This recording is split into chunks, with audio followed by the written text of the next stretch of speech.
सत्येन रक्षते धर्मो विद्यायोगेन रक्षते मृज्या रक्षते रूपम कुलम वृत्तेन रक्षते। अर्थात सत्य से धर्म की, अभ्यास से विद्या की, स्वच्छता से रूप की और चरित्र से कुल की रक्षा होती है। नमस्कार मित्रों, कैसे हैं आप सब? मैं आशा करता हूं कि आप सभी स्वस्थ होंगे। आज हम आप सब के लिए लेके आए हैं रसखान जी के सवैये का दूसरा भाग। आप लोगों से एक निवेदन है कि आप लोग जो वीडियो देख रहे हैं पूरा देखें और उसमें जो भी समस्याएं आए उसको कमेंट के माध्यम से पूछें। और मेरे लिए भी, क्योंकि मेरे लिए साधन नया है, तो इस बात से तो कोई इनकार नहीं कर सकता है कि बच्चे जो हैं मोबाइल के मामले में हम लोगों से अधिक जानते हैं। तो आप लोगों को जो कहीं लगेगा कि नहीं ये थोड़ा सा और जो है क्वालिटी हो गई, वॉइस क्वालिटी हो गई और चीज़ें कि इसमें ये किया जाएगा तो बेहतर हो सकता है, तो आप लोग अवश्य मुझे सलाह दें। और आप लोगों का लाइक, कमेंट, सब्सक्राइब ही ये मुझे बताएगा कि हमारा प्रयास कैसा है। ये एहसास दिलाता है कि हम आपसे जुड़ पा रहे हैं। बच्चों, मेरी निरंतरता नहीं बन पा रही है, इसका कारण है कि मैं एक जगह भी स्थायी नहीं हूँ। क्यों नहीं हूँ? मैं हमेशा आप लोगों को वात्सल्य भाव से ये बताता था कि कोई मंजिल नहीं जचती, सफ़र अच्छा नहीं लगता।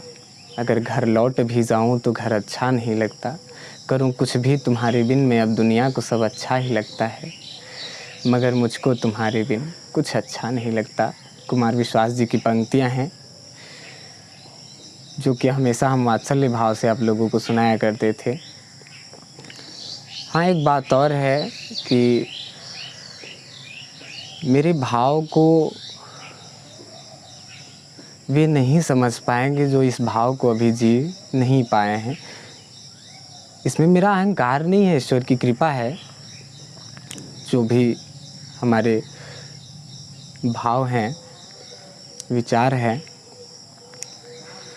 क्योंकि कुछ अध्यापक जो वास्तव में बड़े बच्चों के पिता भी हो चुके हैं, लेकिन पिता होते हुए भी पिता नहीं हो पाए हैं, क्योंकि उनकी अभी भी वो जो सोच और भाव, जो विचार हैं, बहुत ही निम्न स्तर की हैं। मैं ईश्वर से प्रार्थना करूंगा कि उन्हें सद्बुद्धि देवें और मुझ पर कृपा बनाए रखें अपनी। तो बच्चों, आओ हम बचे हुए रसखान के सवैये को पढ़ते हैं। और आप लोगों को जहाँ भी कमी महसूस होगी या लगेगा तो आप लोग अवश्य हमसे कहिएगा, क्योंकि एक यही साधन है कमेंट, लाइक, कि जिससे मुझे लगेगा कि नहीं, हाँ, हम कुछ कर रहे हैं, वो सकारात्मक है, बच्चों से जुड़ पा रहे हैं। ठीक, चलिए देखते हैं। जा दिन ते वह नंद का छोहरा, अरे जा दिन ते वह नंद का छोहरा, या बन धेनु चराई गयो है। मोहनी ताननी गोधन गावत, बेनु बजाई रिझाई गयो है। वा दिन सुख छुटोना सुकै, वा दिन सुख छुटोना सुकै, रस खानी ही में समाई गयो है। को न काहू की कानी करे, सिगरो ब्रज बीर बिकाई गयो है। अरे को न काहू की कानी करे, सिगरो ब्रज बीर बिकाई गयो है। प्यारे बच्चों, आओ हम सब इसके एक एक शब्द के अर्थ को जान लेते हैं। जो कठिन शब्द हैं उनके अर्थ को जान लेते हैं, फिर इसकी व्याख्या की तरफ चलेंगे। इसमें एक गोपी अपने सखी से कह रही है, क्या कह रही है? जा दिन ते, कि जिस दिन से वह नंद का छोहरा, नंद बाबा का छोहरा पुत्र, या बनु, इस वन में धेनु गाय चराकर गयो है, चराकर गया है। मोहनी ताननी, कि अपने मोहनी तानों से, तान क्या है? संगीत में तान होता है, तो मन को मोह लेने वाले तानों से गोधन गावत। गोधन क्या है? गोधन एक गीत है, गैयों को चराते समय लोग गाया करते हैं। तो गोधन गावत यानी गोधन गीत गाते हुए, बेनु बजाई, बांसुरी बजाकर रिझाई गयो है, रिझा गया है, प्रसन्न कर गया है। किसको?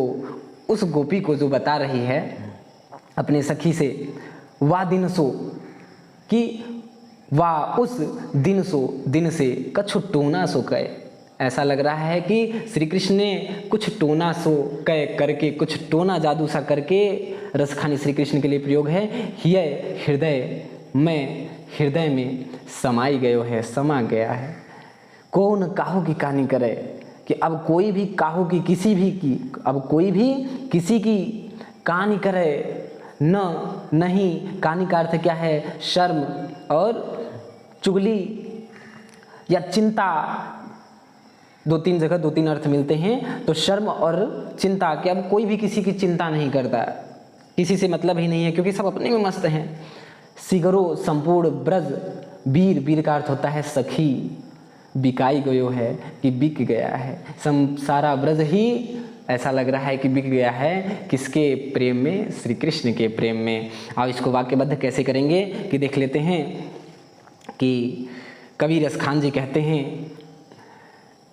कि एक गोपी अपनी सखी से कह रही है कि हे सखी, तुम जानती हो जिस दिन से वह नंद बाबा का छोहरा पुत्र इस वन में अपनी गैयों को चरा कर गया है, और वह मोहनी तानों और गोधन गीत गाते हुए बांसुरी को बजाकर अपने प्रति मेरे मन को रिझा गया है। उस दिन से ऐसा लग रहा है जैसे श्री कृष्ण ने कुछ जादू टोना सा करके हमारे हृदय में समा गए हैं। और हे सखी, एक बात और बताऊं तुम्हें, तुम जानती हो कि जिस दिन से वह बांसुरी बजा के इस वन से गए हैं, तो गोपियों की हालत, सभी गोपियों की हालत ऐसी हो गई है कि कोई भी किसी से शर्मा नहीं रही है, या कोई भी किसी की चिंता नहीं कर रही, जो होगा सो देखा जाएगा वाली भाव में, कि कोई भी किसी की अब चिंता नहीं कर रही है, या कोई भी किसी से शर्मा नहीं रहा है।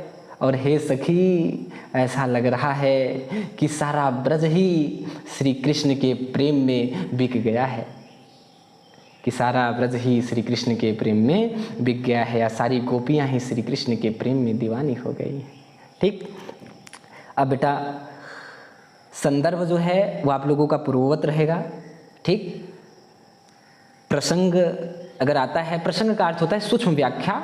ये पूरी व्याख्या को एक दो पंक्ति में अगर कहना हो तो आप क्या कहेंगे कि, तो व्याख्या अगर आप जान जाएंगे तो संदर्भ अपने आप लिख लेंगे एक आध दो लाइन का। फिर भी मैं बता दे रहा हूँ कि संदर्भ प्रस्तुत पंक्तियों में श्री कृष्ण के बांसुरी वादन,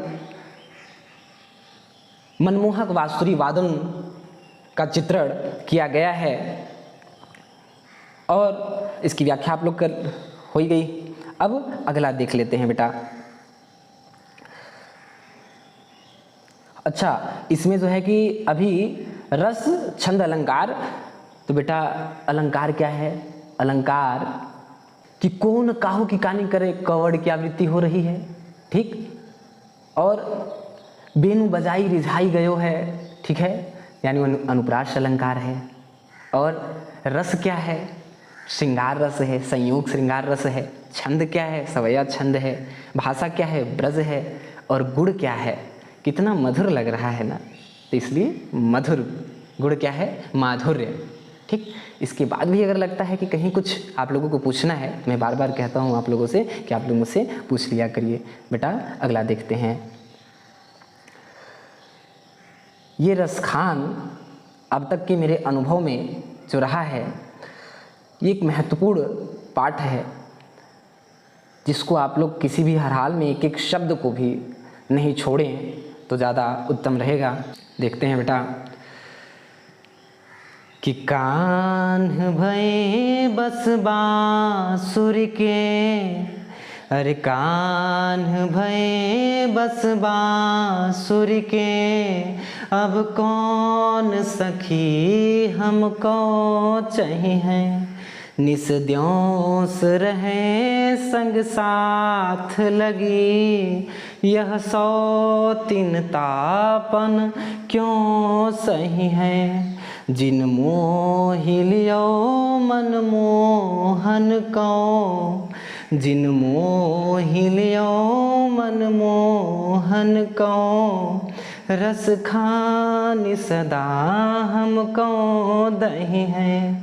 मिलियाओ सबे सखी भागी चलें, मिलियाओ सबे सखी भागी चलें। अब तो ब्रज में बसुरी रही है, हाँ हाँ अब तो ब्रज में बसुरी रही है, अब तो ब्रज में बसुरी रही है। इनके सवैये में अब तक का जो मेरा सबसे प्रिय सवैया रहा है उसमें से ये एक है। आप लोग अब इसके एक एक अर्थ को जान लें कि इसमें भी एक सखी दूसरे सखी से ही बातें करते हुए कह रही है। क्या है कि इसमें बांसुरी के प्रति सौतिया डाह को व्यक्त किया गया है। ये प्रसंग है बेटा, ठीक है। इस पूरे सार को, इस पूरे सवैये के निष्कर्ष को अगर एक पंक्ति में मुझे कहना पड़ेगा तो क्या कह सकते हैं, यानी सूक्ष्म व्याख्या, कि इस पूरी पंक्तियों में गोपियों द्वारा बांसुरी के, श्री कृष्ण के बांसुरी के प्रति, अपने श्री कृष्ण की बांसुरी के प्रति सवतिया डाह को व्यक्त किया गया है। कि क्या कह रही है एक सखी दूसरे सखी से कि हे सखी, कान भये बस बांसुरी के, कि मतलब कन्हैया तो बस बांसुरी की हो गए, यानी पूरी तरह से बांसुरी ने कन्हैया को अपने बस में कर लिया है। अब कौन सखी हमको चाहिए, कि अब हम सबको कौन चाहेगा, हम सबसे प्रेम कौन करेगा। निस्द्योंस, निस का अर्थ होता है रात्रि, द्योंस का अर्थ है दिन, रह यानी रात दिन वो रहे कहाँ, संग साथ लगी, वो साथ लगी रहती है। यह सौतीन तापन क्यों सही है, कि यह जो बांसुरी है ये हम लोगों को सौतन की भांति कष्ट दे रही है, तपा रही है, लेकिन ये सब हम सब क्यों सहें। तुम बताओ, ये सब हम इस डाह को, इस कष्ट को क्यों सहें। कि जिन मोह लियो, कि जिसने मोह लिया किसको, मन मोहन को, कि मनमोहन यानी श्री कृष्ण को, हम सबके मन के को मोहने वाले श्री कृष्ण के मन को मोह लिया किसने, बांसुरी ने। रस खान सदा हमको दही, कि हे सखी, जिसने श्री कृष्ण को भी मोह लिया वो सदा हम सबको दही कष्ट देती रहेगी। कौन, बांसुरी। मिली आओ सबे सखी, कि हे सखी मिली आओ, आओ हम सब मिलकर भागी चलें। कहाँ, ब्रज से कहीं दूर, क्योंकि अब तो ब्रज में बांसुरी रही हैं, कि अब तो मात्र ब्रज में कौन रहेगा, बांसुरी ही रहेगी। ठीक, इसकी व्याख्या क्या, कि रसखान जी कहते हैं कि एक सखी दूसरे सखी से कहती है कि हे सखी, अब तुम ही बताओ कि हम सब क्या करें। क्यों, क्योंकि हम सबके प्रियतम, हम सबके सखा, हम सबके कान्हा मात्र बांसुरी के हो गए हैं, या बांसुरी ने पूरी तरह से उन्हें अपने बस में कर लिया है। अब तुम ही बताओ, अब तुम ही बताओ हम सबको कौन चाहेगा, अब कौन सखी हमको चाहिए। कि हे सखी, हम सबसे प्रेम कौन करेगा, हम सबको कौन चाहेगा। वह बांसुरी निस्द्यों, दिन हो चाहे रात्रि हो, वह साथ लगी रहती है, यानी एक पल के लिए भी श्री कृष्ण से दूर नहीं होती है। यह हम सबको सौतन की भांति जला रही है। यह सौतन तापन क्यों सहें, इस सौतन रूपी कष्ट को हम सब क्यों सहें। और हे सखी, जिन मोह लियो मनमोहन को, कि जिसने हम सबके मन को मोहने वाले, हम सबके प्रियतम श्री कृष्ण के ही मन को मोह लिया है, वह हमेशा हम सबको कष्ट देती रहेगी। रस खानी सदा हमको दही, कि वह हमेशा हम सबको कष्ट देती रहेगी। इसलिए हे सखी मिल आओ सबे सखी, हम सब मिलकर भागी चलें। अब भाग जाएं, ब्रज से ही भाग जाएं, अब तो मात्र ब्रज में बांसुरी ही रहेगी। कहने का भाव क्या है कि गोपियाँ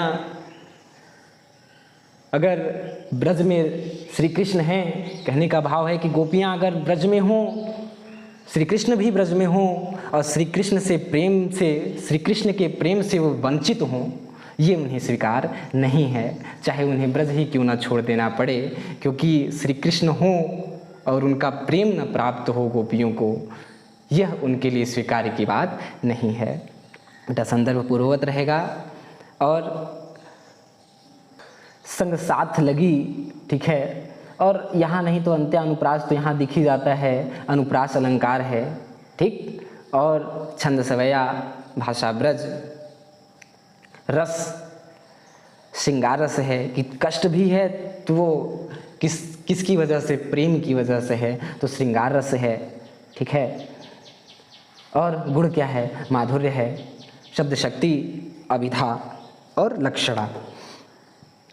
बेटा अब अंतिम सवैया जो बचा है इनका, इसके बाद कवित्व है कि मोर पखा सिर ऊपर राख्यूं, गूंज की माल गरे पहिरोंगी, ओढ़ी पीतांबर लय लकुटी, बन गोधन ग्वारन संग फिरोंगी, भाव तो ही मेरो रस खानी, भाव तो ही मेरो रस खानी, सो तेरे कहे सब स्वांग करोंगी, या मुरली मुरली धर की, अधरान धरी अधरान धरूंगी, अधरान धरी अधरान धरूंगी। प्यारे बच्चों, मैं इस बार भी कह रहा हूँ कि मैं बहुत बेहतर नहीं गाता हूँ, इसलिए गा लेता हूँ कि आपका भी भाव बने, आप इसे गाएं। गाने से सबसे बड़ा लाभ ये है कि आपको सवैया याद भी रहेगा, इसका जो प्रमाण भी रहेगा कि आपने हिंदी 10वीं पढ़ी है, और इसका जो भाव है जब आप गाएंगे तो आपके मन मस्तिष्क में वो चलता भी रहेगा, यानी एक बार गुनगुना लेंगे तो इसकी पूरी व्याख्या दोहरा जाएगी। इससे उत्तम साधन सवैये के पूरी व्याख्या को याद करने का और क्या हो सकता है। हमारे लिए तो सबसे उत्तम साधन यही था कि इसको गाकर याद अगर हो गया है तो इसकी व्याख्या मस्तिष्क में चलती रहेगी, व्याख्या भी याद हो गई है और रस भी पता चल जाएगा कि कौन सा रस है, ठीक। तो एक एक शब्द के अर्थ को जान लेते हैं।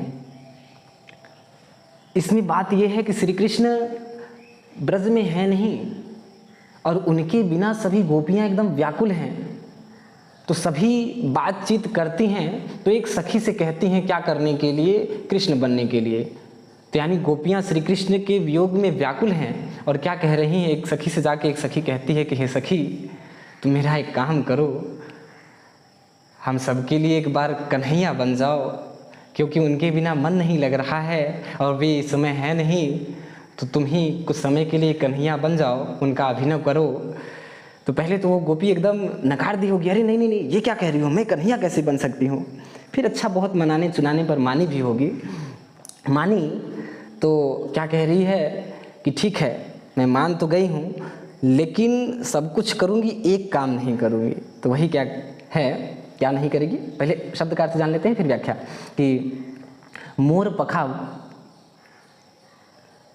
मोर का पंख सिर ऊपर राखी हूँ, सिर के ऊपर धारण कर लूँगी, राखी हूँ रख लूँगी, गुंज की माल गरे पहिरूँगी, गुंज गुंजाओं की माला गरे पहिरूँगी,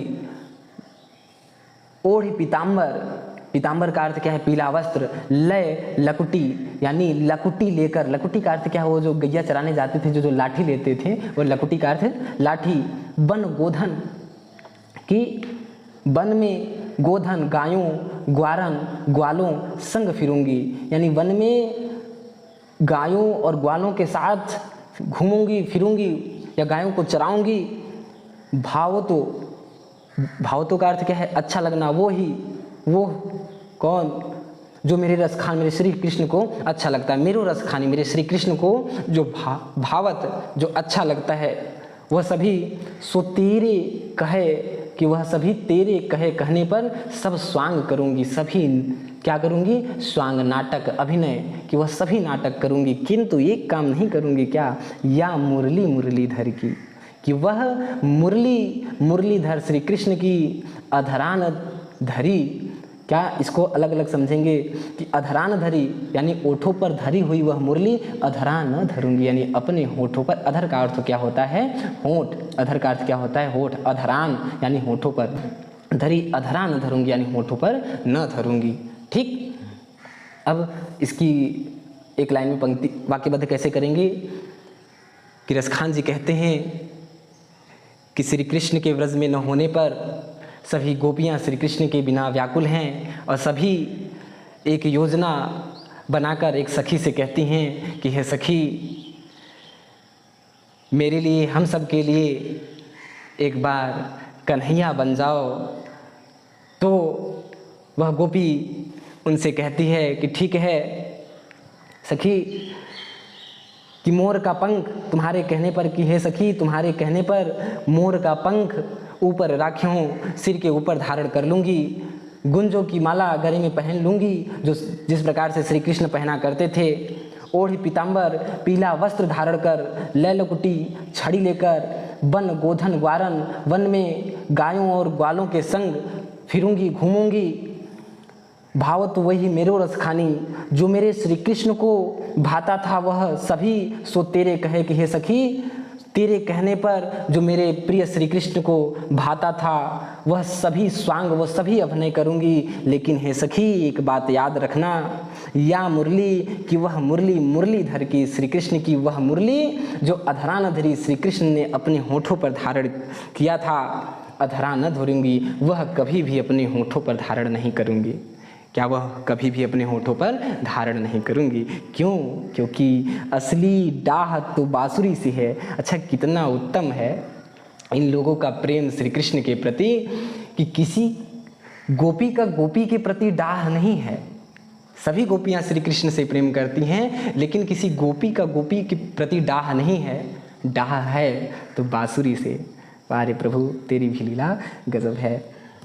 अब इसमें क्या है, देखो, अधरान धरी, माफ़ करना बेटा, अधरान धरी, अधरों पे धरी हुई, अधरान धरूंगी। अधरान, अधरान दो बार आया है, अधरान और अधरान। एक अधरान का अर्थ है होठों पर, एक अधरान का अर्थ है होठों पर नहीं, यानी एक का अर्थ है होठों पर, एक का अर्थ है होठों पर नहीं। इसलिए यहाँ पर यमक अलंकार और अनुप्रास अलंकार, ठीक, यहाँ पर मुरली और मुरलीधर में, यहाँ पर मुरली, बेटा ओ नो, हे प्रभु ये क्या हुआ? हाँ, मुरली और मुरली दो बार अर्थ आया है, शब्द आया है। मुरलीधर, मुरली को धारण करने वाले। इस मुरली का भी अर्थ एक ही है। तो यहाँ पे पुनरुक्ति प्रकाश अलंकार भी हो जाएगा। ठीक, अनुप्रास, पुनरुक्ति प्रकाश, यमक अलंकार, और फिर उसके बाद छंद वही सवैया, भाषा ब्रज, रस श्रृंगार रस। ठीक, और कुछ भी ऐसा लगेगा कि बच्चों तुम लोगों का छूट रहा है तो पूछ लेना। अच्छा, हमको ऐसा लग रहा है कि कुछ बच्चे प्रश्न इसलिए नहीं पूछते होंगे कि वो सोचते होंगे अच्छा हम ये प्रश्न डालेंगे तो और लोगों को लगेगा अच्छा ये इसको ये नहीं आता है। तो आप लोग जो बच्चे हमारे जो है कि पर्सनल मुझसे वो प्रश्न भी पूछ सकते हैं कि एक भी डाउट कहीं भी किसी भी प्रकार का बच्चों में ना रहे। ठीक, और आप लोग जो देखा करें क्या है कैसा है उसका रिप्लाई दिया करें, क्योंकि आप लोगों से एक जुड़ने का माध्यम जो है, आप लोगों का जो कमेंट है, जो लाइक है, जिस प्रकार की प्रतिक्रिया उस पर आएगी, वही हमारे लिए ये पता चलेगा कि नहीं वास्तव में आप लोगों को समझ में आ रहा है या मेरी कमी क्या है या मुझे और क्या मेहनत करना चाहिए, क्या कैसे करना चाहिए। क्योंकि हम एक मोबाइल को ये मान के चल रहे हैं कि बच्चे हैं, और हमारे लिए ठीक उसी प्रकार से ये मान लेना कष्टकर है जिस प्रकार से कोई कहे कि ये 10 पेन लीजिए और इसमें से 15 पेन माइनस कर दीजिए। ठीक उसी प्रकार से मैं मोबाइल को जो है कि आप लोगों को समझकर पढ़ा रहा हूँ कि मान ले रहा हूँ कि बच्चे हैं, लेकिन अगर बच्चे होते तो अवश्य उनकी प्रतिक्रिया आती। ठीक,